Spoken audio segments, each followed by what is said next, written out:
It is now my pleasure to ask Karlee Nimmer of Kewaunee High School to give our Memorial Day address at this time. Karlee, give her a big hand.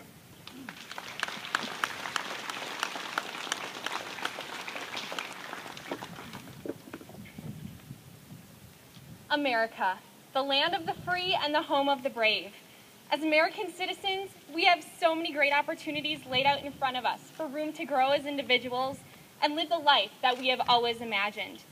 However, as I look upon our society today, I realize that we often take some of America's most valuable gifts for granted, the majority being actions we commit in our day-to-day lives.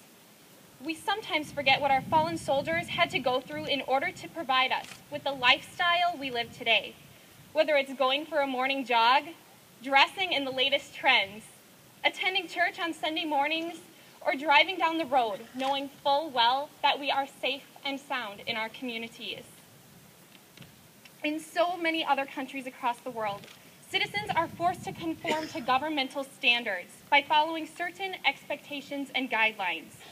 In some countries, people feel threatened to even step outside of their own home, knowing of the risks and of the dangers that lurk just by appearing in public. We live in an amazing country where we are truly free to dress the way we choose, free to choose our own religion, and overall free to live our life up to our own standards. These privileges we bear, however, have come with a price. This price is the lives of the millions of fallen soldiers who we honor today. Last trimester in my AP English class, we began talking about the definition of altruism. Merriam-Webster's dictionary defines this term as the principle of unselfish devotion to the welfare of others, otherwise known as doing something good for others without any reward for one's well-being. We began brainstorming ideas of what altruism meant to each one of us. Volunteering in one's community, joining National Honor Society, or tutoring students who are struggling in classes were some examples that came to mind. Each one of these acts seems extremely selfless, but after thinking about the true meaning of altruism, all of these examples were not valid. Each of these acts benefited the individual in some way, shape, or form. Gaining service hours benefits students when filling out scholarship forms. Joining National Honor Society looks great on a college application. And tutoring students at Kewaunee High School makes one eligible for the Student Who Makes a Difference award. Although these examples do benefit the community, they are not really prime examples of what altruism stands for.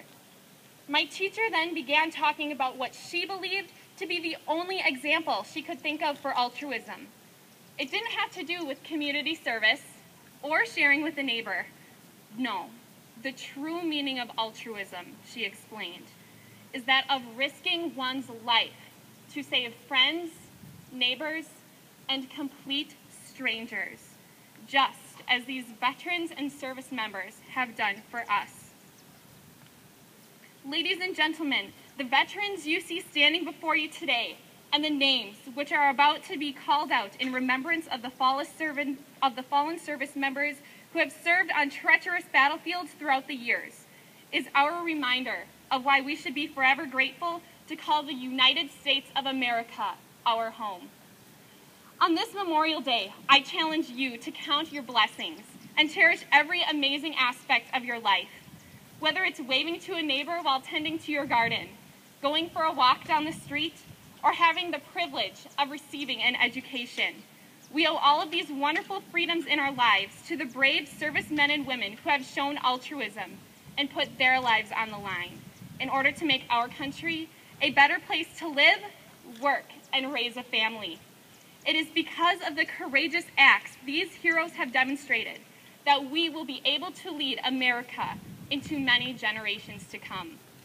I'd like to leave you with a poem from Moyna Michael, the professor and humanitarian who conceived the idea of using poppies as a symbol of remembrance, which we still use today for those who have served in the U.S. military.